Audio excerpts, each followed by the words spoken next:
Thing is, until you can erase 3 Februaries, shut up. Bang! Quality over quantity. LeBron has beaten some of the best competition in NBA history. He's the GOAT emoji. I will not cuss. I will not cuss. I will not swear. I will not swear. Where sports is the base, life and fun are the results. This is the Brian Snow Show.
Thing is, until you can erase 3 Februaries, shut up.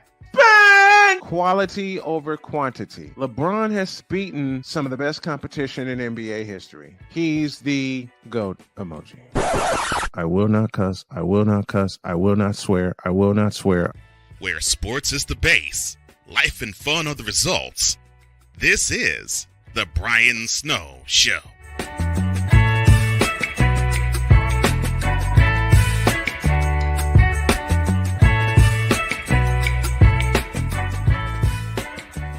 I pushed the wrong button.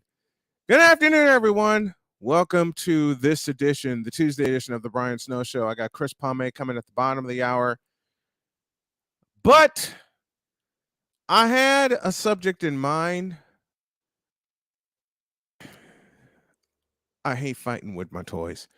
I had a subject in mind for today, but I'm going to do what I did this morning on Snowman in the Morning, and that is send out a shout and a bunch of prayers for our brother Drew Willingham, aka D Willie.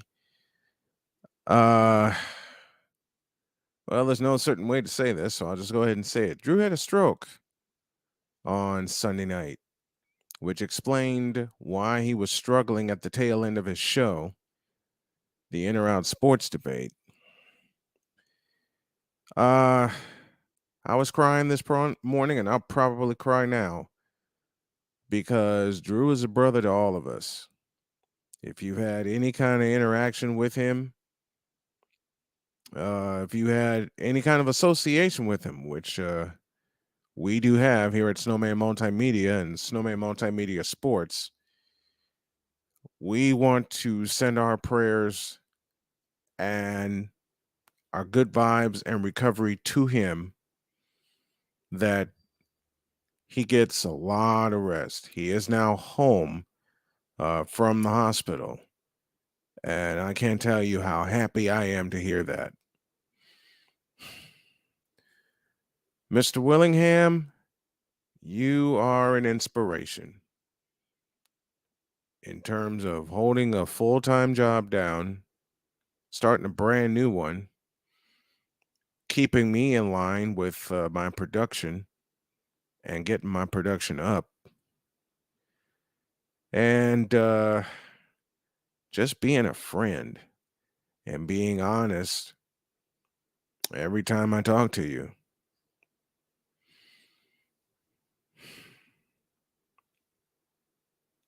This is a tough one.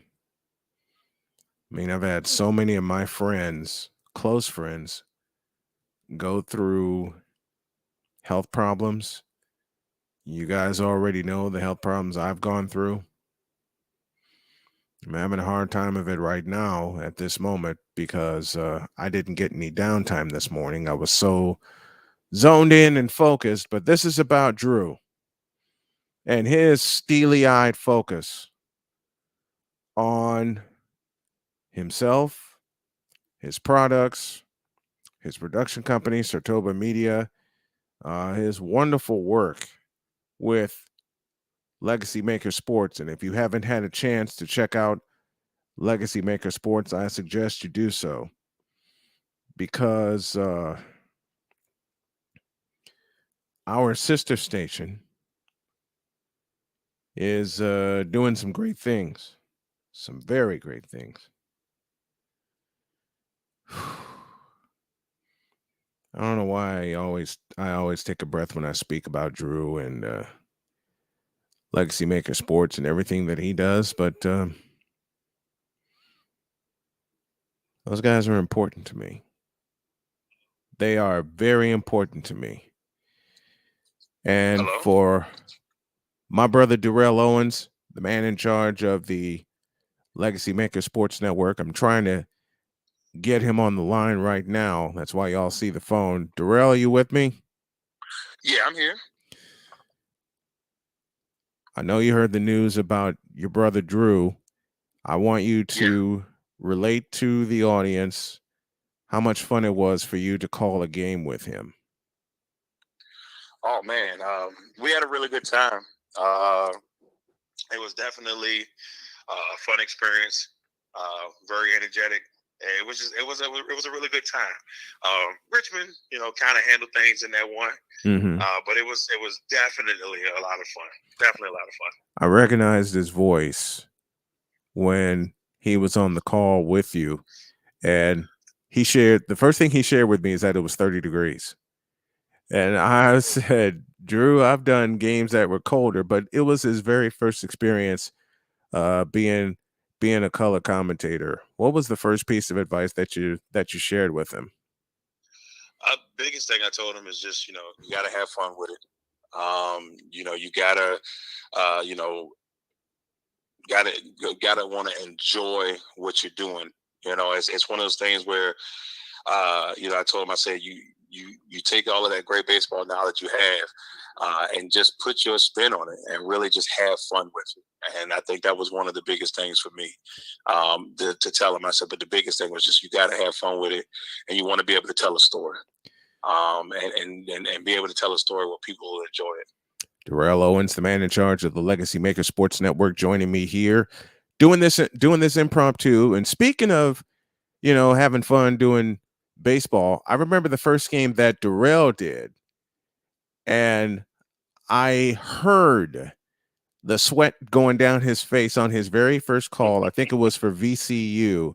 And I'm sharing this fun story because that's what Drew is all about. Drew is all about laughter and having fun. That's why I'm sharing this story. I heard the sweat going down his face when he called me, and he said, "Snowman, I need help."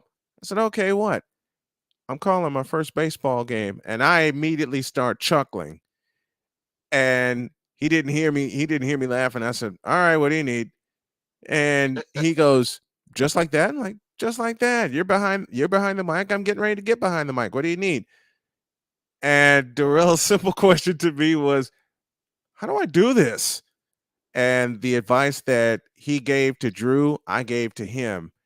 And I mixed in a few things. I listened to the entire call, and I mixed in a few things. And every time he got the message, he acknowledged it and, put it on the broadcast. And I appreciate you. I appreciate D. Willie. I appreciate everyone at Legacy Maker Sports for being a sister station of Snowman Multimedia Sports.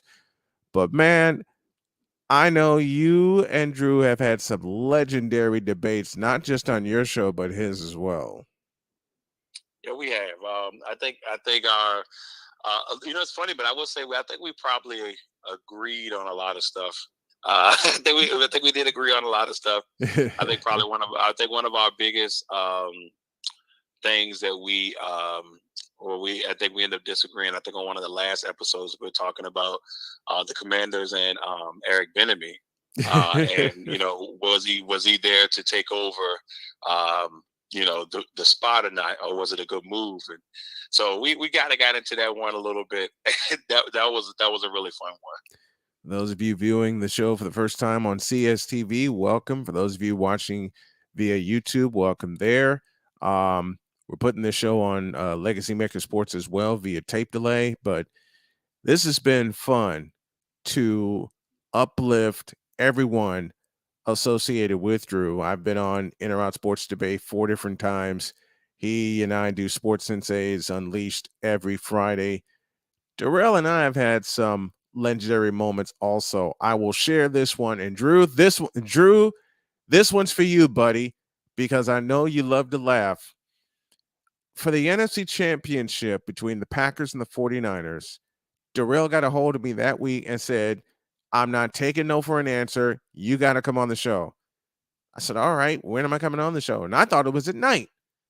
And he said, "No, this one is Wednesday afternoon. It's the only time I'm going to have, and I got to have you." Like, okay, I'm not doing anything. So I was in Walmart when I called in, and we're discussing things back and forth. And I'll never forget. Darrell said, "How bad do you think it's going to be?" I said, "It's going to be bad." And his follow-up question was, and the whole time Jay is laughing at this. His follow-up question was, "Well, how bad?"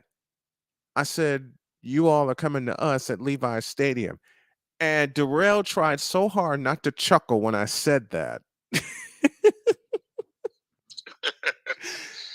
He tried so hard not to chuckle when I said that. And the next question I followed up with was, "How are you all going to stop the 49ers running game?" And then we went back and forth about that. Jay chimed in, and I said, "I haven't even mentioned the best part yet." And I could just hear Darrell in a low tone going, "Don't do it to me, Snowman. Don't do it." I'm like, "But I have to now." And he said, "All right, what's the question?" I said, "How are y'all going to stop George Kittle?" Jay lost it. Jay just started cracking up laughing. And Darrell's response to me was the best response I've ever gotten. He says, well, we're just going to pray about it. Just gonna pray about it. Unfortunately, prayers didn't work. I think I probably should have tailored the prayers more towards stopping Raheem Mostert. Probably should have been what the move would have been on that one. That probably would have been the better way to take that, and I probably would have had a better chance because didn't you go to bed early that night? Didn't you wind up going to bed early? You said, I think by halftime you said, "All right, this one's over. I'm going to bed." Yeah, so it was a bad deal. By that time I knew it was over. I'm like, it is what it is. I think, but the biggest thing was for me, like I feel like the prayer was answered, but in the wrong form. So I think when I said, "Hey, let's stop," Kittle, he actually stopped Jimmy G. Mm-hmm. And it was the wrong person. Like maybe I miscommunicated it the wrong way when it happened. But that's the only thing that I can think of that happened. Mostert gave y'all 160 in the first half. I know, and ended with like 230, man. Yep, he had 230 on the night, and I saw a post I got a notification of a post from Darrell.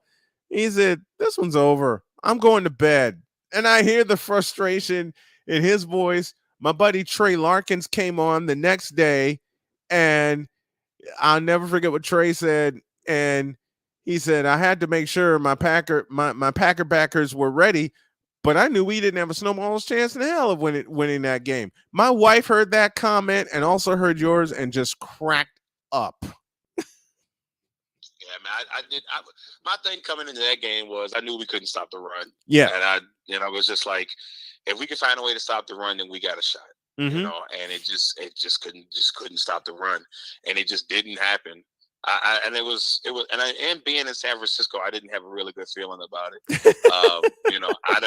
But just looking at how Green Bay's played in these NFC Championship games in the Aaron Rodgers era, I don't think it would have really made a difference.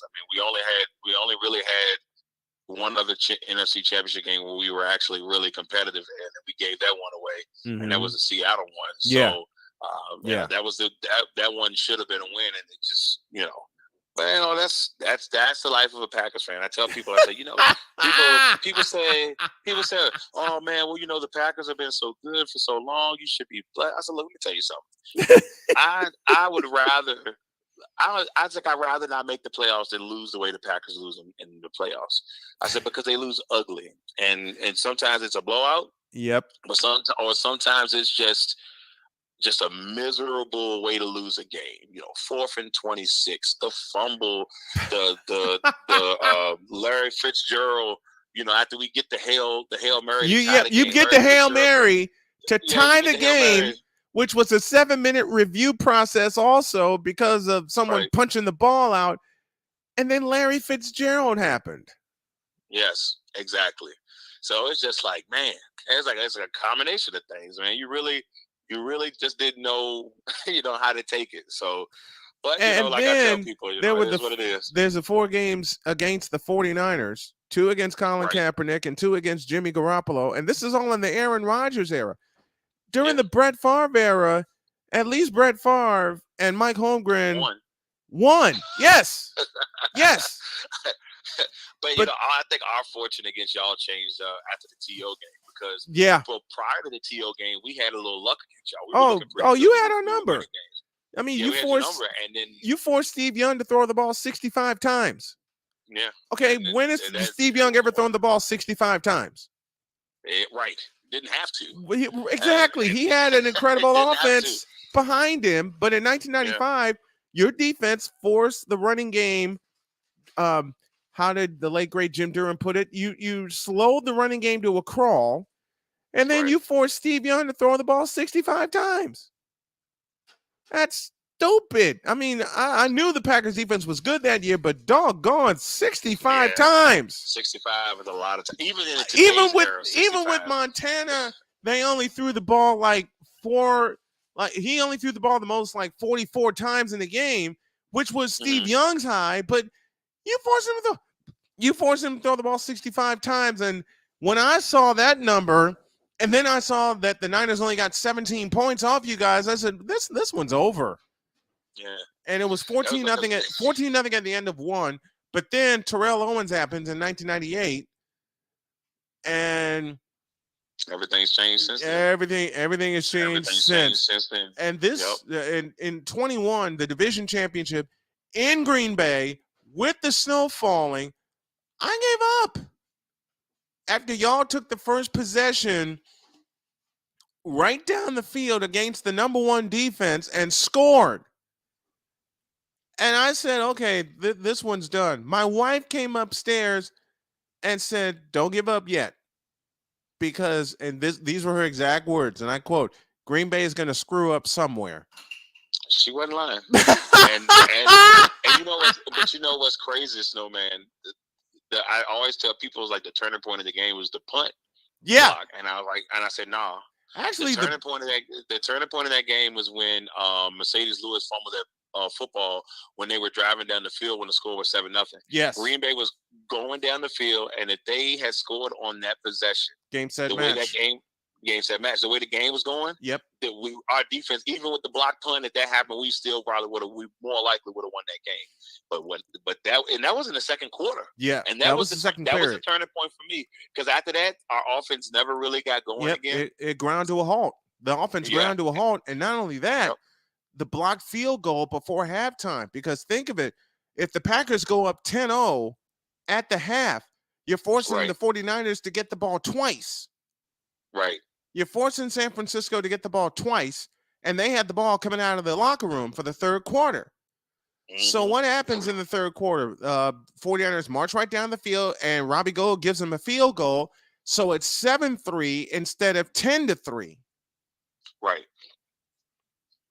And then the block punt in the fourth quarter tied the game at 10. The Packers still couldn't move the ball. They couldn't move the ball for anything in the second half, except for the field goal, and that came out of necessity to keep it at arm's length.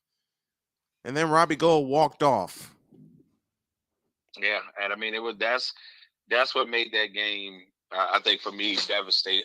I will say this though, like I remember when y'all you beat Dallas, and I said, okay, all right, the worst case scenario here, I said if we get San Francisco, we're gonna lose, and I'm okay. And I knew it going into it. It's just certain teams have your number. When they have your number, that is what it is. Like I knew y'all were gonna beat Dallas. I said, okay, mm-hmm. San Francisco beat Dallas is like the worst thing that could happen to us. Yeah, because I was like, if they beat Dallas, and I forgot who was in the other matchup.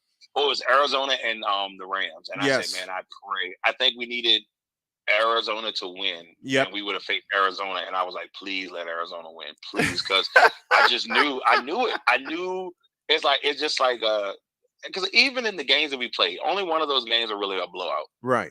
All of them were tight games, but we just lost ugly. Mm-hmm. Or we lost, like, the team that played, the Packers team you've seen all year didn't come out and show up during that time frame. Right. So it's happened every single time. Yes.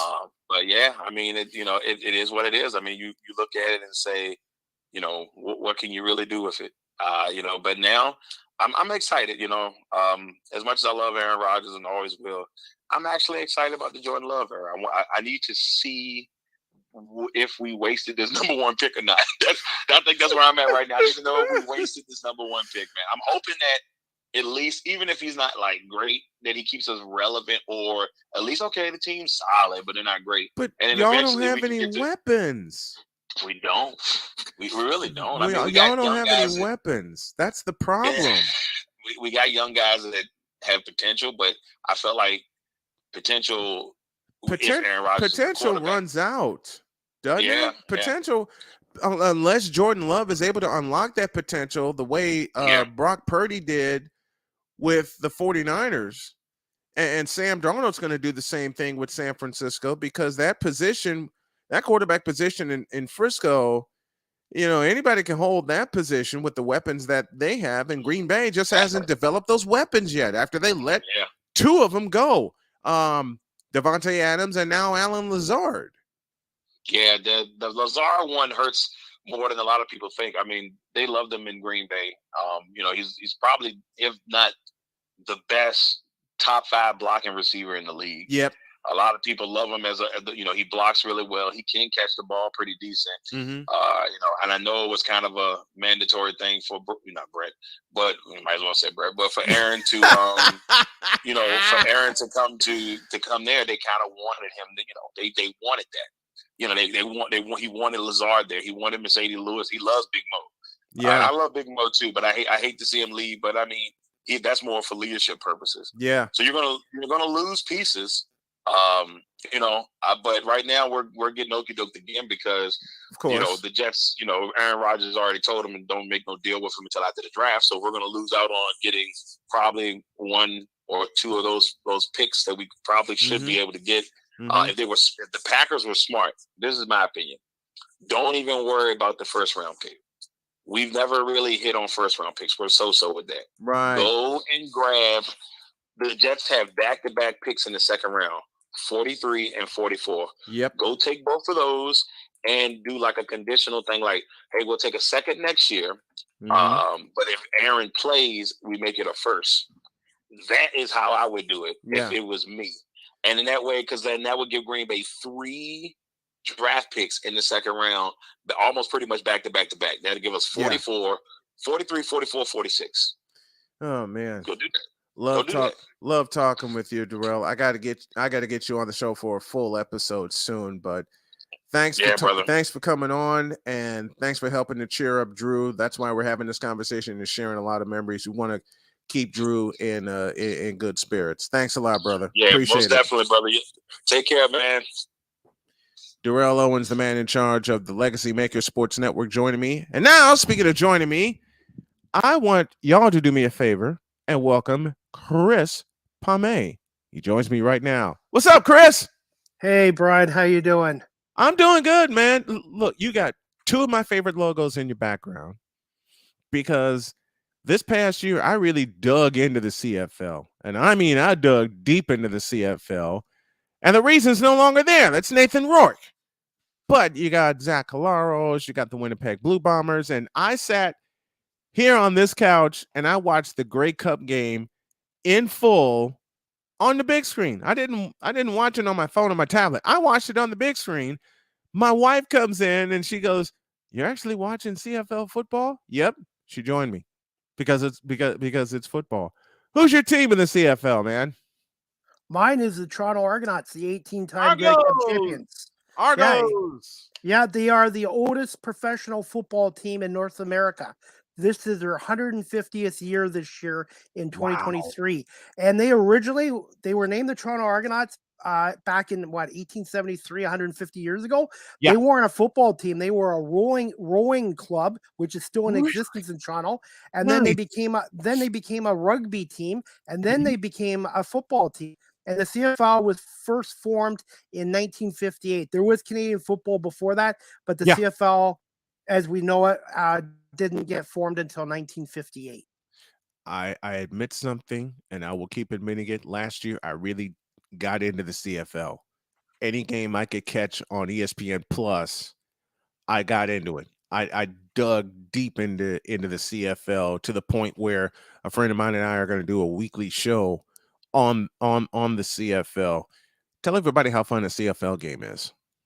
Oh, CFL is great. I grew up, obviously I'm from Canada. I grew up in the 70s loving the CFL like the NFL. And back in the 70s, the CFL was actually a little bit bigger than the NFL. A lot of the NFL guys were coming to Canada because there was more money. But I love the CFL because it's football, and I like the rule changes. It's like I love the NFL for what it is, but I love the CFL. And too many Canadians figure, if it's not NFL or American, it's no good. But you can like the CFL and the NFL, and the athletes. I've gotten to know these guys. These guys are great athletes, and even Chad Johnson, Ocho Cinco, who came to the Montreal Alouettes, said a lot of these guys should be in the NFL, but it's just lack of opportunities. And he was quite impressed with the talent level in the CFL. It's a great product. It is a great product. I had fun watching it. Who's your NFL team? NFL team's the Philadelphia Eagles. NFC champions. Fly, Eagles, fly. I had a chance to be on Chris's show. We had a fabulous time. Supposed to have Chris on a couple of weeks ago, but scheduling conflicts got in the way, and then my health got in the way. But I have him here this afternoon. All right, let's just dive in. Let's have a fun conversation here. Um, is there any team you can see so far that will challenge the Argos for the Grey Cup? Obviously, Winnipeg. I don't think Winnipeg's going to go away anytime soon. Mhm. BC, I would have said so, but now they lost their quarterback Nathan Rourke.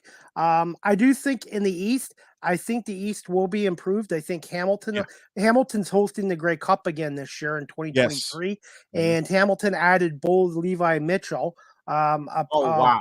a I ver- remember that. I yeah, remember. he two-time Grey Cup champion with the Stampeders. So Mhm. obviously the Argos will be the favorites, but I think the teams to look out for are Hamilton and obviously the Winnipeg Blue Bombers, who have pretty well kept their coaching staff and their core players in, and they're hungry to get back to win another Grey Cup. Can the Lions compete with Vernon Adams? I mean, they don't have Kid Rourke there. He's with the Jacksonville Jaguars. Can if with Vernon Adams being there for a full season, A, can he be the full-time starter? And B, can the Lions offense generate something without Kid Rourke? Yeah, I do. I like Vernon well. I like him as a quarterback. I think if he can stay healthy and they can protect him, I think the Lions will be a contender. But I still think Winnipeg's still the team to beat Yeah. in the Western Conference in the West. Winnipeg, and then I would go with BC, Calgary, and then Edmonton and Saskatchewan are going to battle out for fourth and fifth. Ryan McCarthy joining us from Saratoga, New York, drops this note. You can never count out Calgary, fellas. You sure can't count out the Stampeders, but it's going to be a wild, wild West division this year. You mentioned Winnipeg, the chief in that the chief in that division. You got BC and you got Calgary in that division as well. You know, what does Calgary do without Bo Levi Mitchell? That's going to be an interesting question, but he was ready to move on, and I think the Stampeders were ready to move on from him. But the Yeah. Calgary Stampeders still have a tremendous head coach in Dave Dickerson, and John Hofnagel is still involved with the team. So I think Calgary is going to be one of the top teams in the West, along with Winnipeg and BC. Saskatchewan and Edmonton are both in rebuilds, and Mhm. I don't expect a lot out of those two teams this year. Yeah, I don't expect a lot from them either. And this is 10 years removed from Saskatchewan winning the Grey Cup in 2013 on their home field, which of course was old Mosaic Stadium. And now they're in a full rebuild. We'll zone in there for a few minutes. You know, where does Saskatchewan start their rebuild? Well, they're keeping the same head coach and stuff. I think it starts with the quarterback. They have to get themselves a quarterback. The CFL is like the NFL. If you don't have a franchise quarterback, you're not going to You're not win. going to go You're far. not going to win. No, and you obviously offensive line and defensive lines, but in the CFL, it's like the NFL and college football. It all starts with having that franchise quarterback and then building. And I think the Rough Riders, I think they'll be improved this year, but I just don't see them being one of the top three teams in the Western Conference. I think Saskatchewan or Edmonton, one of those teams might make the playoffs, but that's it. I don't see both of them making it. I don't see both of them making it either, but who has the advantage? Is it, I know I'm going to say the wrong name and I'm doing this purposely. Is it the Rough Riders or is it the Eskimos?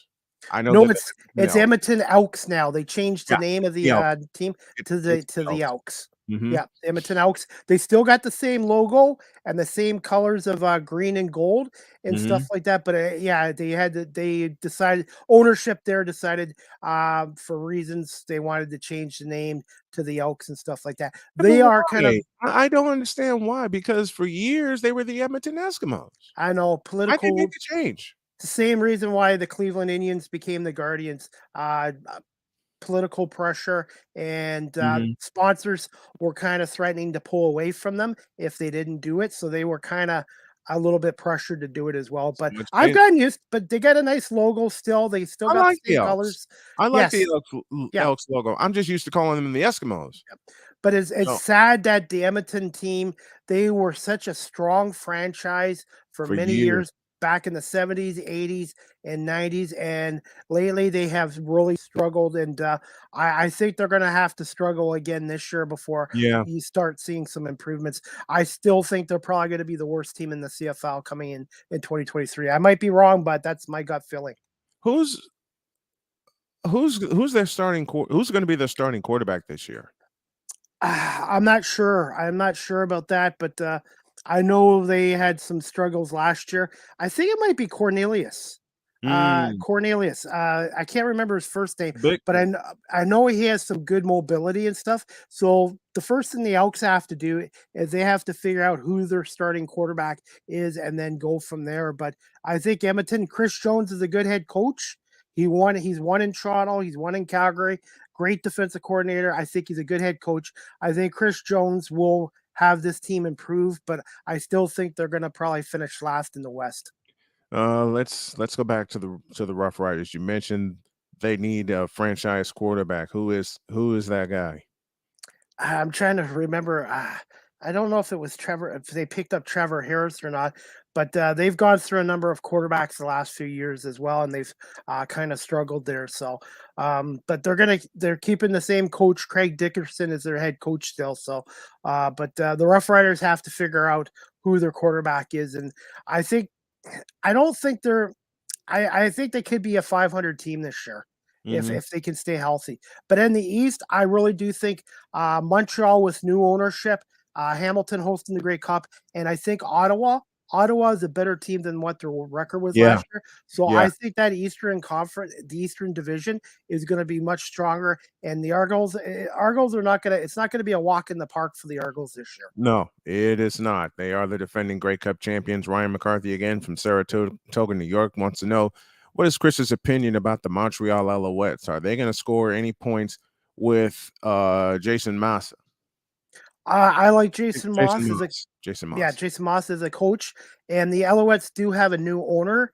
He's a billionaire in Montreal, so I think with the franchise now having an owner with deep pockets and keeping the team in Montreal, I think the Alouettes are going to be a better team than they were last year. And just having stability really helps because, as you know, for many years, the CFL, they had 2 or 3 teams in financial trouble, and the league had to prop them up and stuff like that. And it's not a really good look for the league when that happens all the time. So I really do think Montreal is going to be a much better football club this year, especially knowing that they have an owner that has some deep pockets and wants to keep the franchise going because they have such a tradition there in Montreal with the Alouettes. One other note, Rough Riders signed Trevor Harris. Too bad he has no offensive line to protect him. Ain't that the truth? Because the last couple of years, the biggest problem for the Saskatchewan Rough Riders has been an offensive line. That's true. There is somebody that you should have on your show. She covers the Rough Riders. Her name is Daniela Ponicelli, and I will give you her social media information. Oh, I appreciate it. She does a great job on the Saskatchewan Rough Riders pre and post game shows, and she knows the team better than anyone I know. And I think she would make a great guest on your show as well. I'd love it. I'd love it. Not only this show, but for one I got coming up, CFL Weekly will debut in May.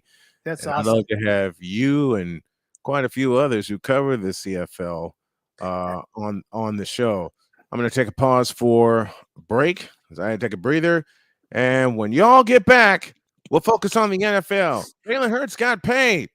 Who gets Hurts next after this? So this thing called sports, it has fans again. It has full stadiums, full arenas, and more. And you want to be a part of it, don't you? Of course you do.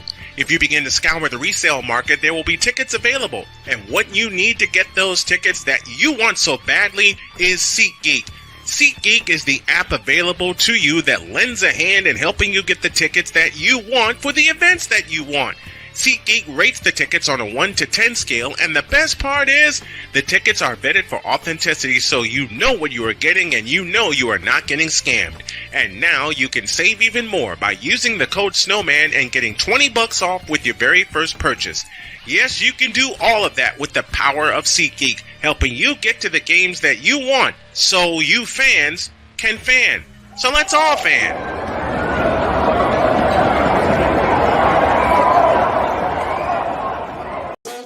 The original Think Drink is back. Level up with proven ingredients formulated to crush your competition. No gimmicks, no jitters, no messing around. Just high-potency results that keep you moving day or night. There's a new nerd in town, and we came to play. Nerd Focus. Smarter than energy. Here's an important message from the Diabetes Solution Center. Do you like pricking your fingers to test your blood sugar levels? No one does, but it's important to maintain your health. And now, by wearing a small remote device called a continuous glucose monitor, or CGM, you don't need to prick your fingers anymore. It's easy to use and helps you make more accurate diabetes treatment decisions. If you are testing your blood sugar 3 or more times daily, injecting insulin, or using an insulin pump, call the Diabetes Solution Center right now. And if you have Medicare or most major insurance coverage, you may be able to get a new CGM at little to no out-of-pocket cost. Shipping is free, and we'll even bill your insurance company for you. If you are testing your blood sugar 3 or more times daily, injecting insulin, or using an insulin pump, call the Diabetes Solution Center right now to learn how to end the painful finger sticks and get your own continuous glucose monitor, or CGM, at little to no out-of-pocket cost. This is Brett, and you're watching Shady Sports Network. Tune in, hit that like button. You might wonder, what do these guys do? Player signing announcements. I never in a million years thought you would actually come on to break this news. So without further ado, go ahead and tell everybody what happened today. Yeah, man. I just had a workout with the Cincinnati Bengals. Signing me right out. Without further ado, I'd like to announce that, I'll be taking my talents to Salina Liberty. This just in, the Major League of Football is reportedly collapsing, unable to pay hotel room bills, with players being kicked out of their rooms and hotel managers asking them to leave voluntarily without issue. And then we got Lions wide receiver Williams is debuting this week as a starter. That's something to look at as far as the eye test goes. And then another one on the eye test is Mostert. It might be coming back to Miami. And we can see if he has a role in this offense and see if he can be viable for the next couple weeks coming and help us in the playoffs and possibly towards a championship. That would be very nice because he's sitting on my bench right now. Where sports is the base, life and fun are the results. This is the Brian Snow Show.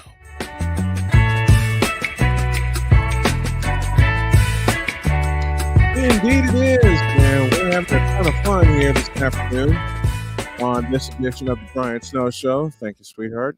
My daughter Sonia just brought me a refill of ice water, and we're ready to go. Ready to keep going here as Chris Pomay joins me from Toronto, home of the Blue Jays, home of the Argos, and home of the Sky Dome. I know it's the Rogers Center, but I can't help it. It's the Sky Dome as far as I'm concerned. From the CFL to the NFL. And tell me, my friend, can anybody challenge your Philadelphia Eagles? I have a team in mind because we kind of played you for the NFC Championship, but I want to hear your thoughts first. Yeah, definitely. I think the Niners are going to be a great team next year if they can get healthy. If they can get Brock Purdy back healthy and Trey Lance. If the Niners can get good quarterback play, stay healthy, obviously they'll be a contender.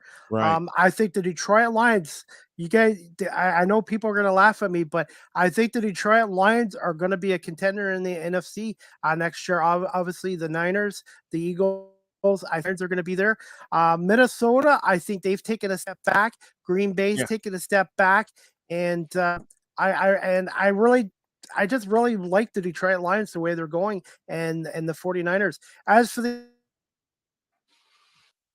Eagles, money well deserved, but Brian, you know this, and anyone that knows Philadelphia sports, Hurts is now not going to be some underdog rookie anymore. The expectations are going to be so great for him now, especially in that city where Philadelphia fans go through quarterbacks. They chew them up. So, yeah, just ask Donovan McNabb.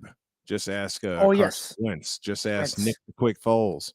After Foles delivered a Super Bowl to them, Or Ron Jaworski. They booed him too. Ron Yeah. Jaworski, who Yeah. played in the Super Bowl 15. Yeah, so it's going to be a hard road for the Eagles. I think the Eagles are still going to be a good team. I do like the contract for Hurts because Mhm. it's not going to affect their salary cap for a couple more years. But the expectations, the Eagles came out of nowhere last year to go 14-3, and they were so close to winning the Super Bowl. Mhm. Everybody, all the teams now in the NFC are going to be going out for the Philadelphia Eagles. Just same with the San Francisco 49ers. So Mhm. I think the road for the Eagles next year is going to be much harder to get back to the Super Bowl than it was this year. How good can the 49ers be? Because they signed Sam Darnold, who in his stay in New York and his stay in Carolina never had weapons to help him. Now he does. How good can he be in that quarterback position? Because it's more than likely he's going to start the season pending on the recovery time of both Brock Purdy and Trey Lance. So how good can San Francisco be? I think they're going to end up having to run the football. I think they're going to have to. I think Kyle Shanahan. I shouldn't say Mike. That's his dad. I think Kyle Shanahan. I think he'll be able to coach him up. And as long as they don't make Sam Darnold have to do everything, and Right. just make sure he doesn't throw interceptions or fumble the ball, I think he'll be okay until Putty and Trey Lance are back healthy. I'm not sure about Trey Lance's injury right now, what his time frame is. Right. I'm not sure about that either. To the AFC, can anyone stop the Chiefs? If so, who? Well, I'd like to say Buffalo, but they have not shown it the last couple years, especially in the No. playoffs. No, they haven't. I would say right now, besides Kansas City, you got Bengals.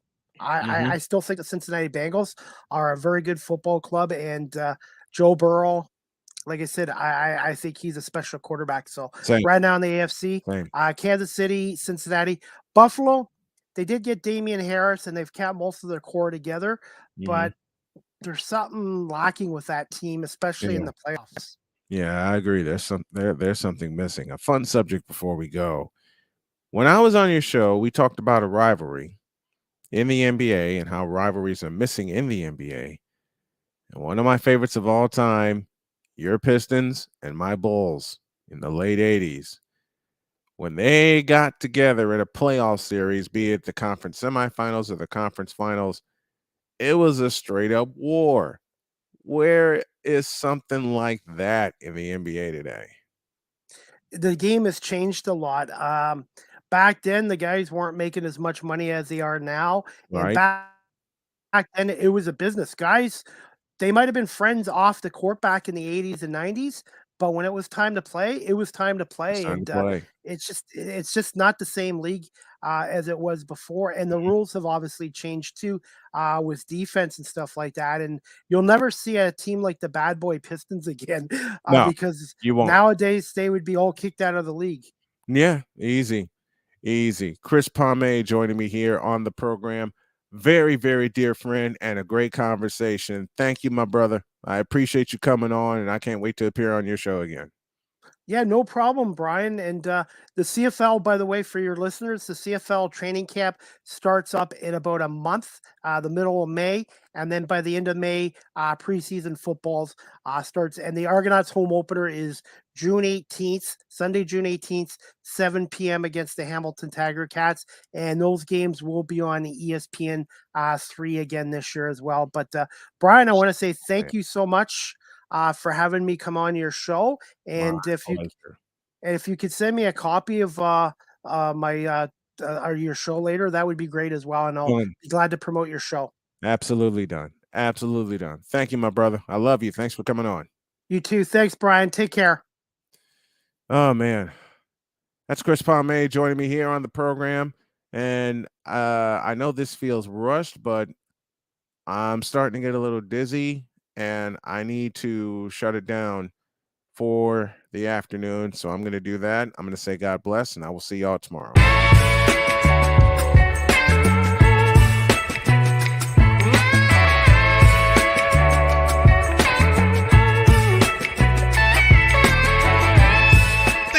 tuning into The Brian Snow Show, where sports is the base, life and fun are the results.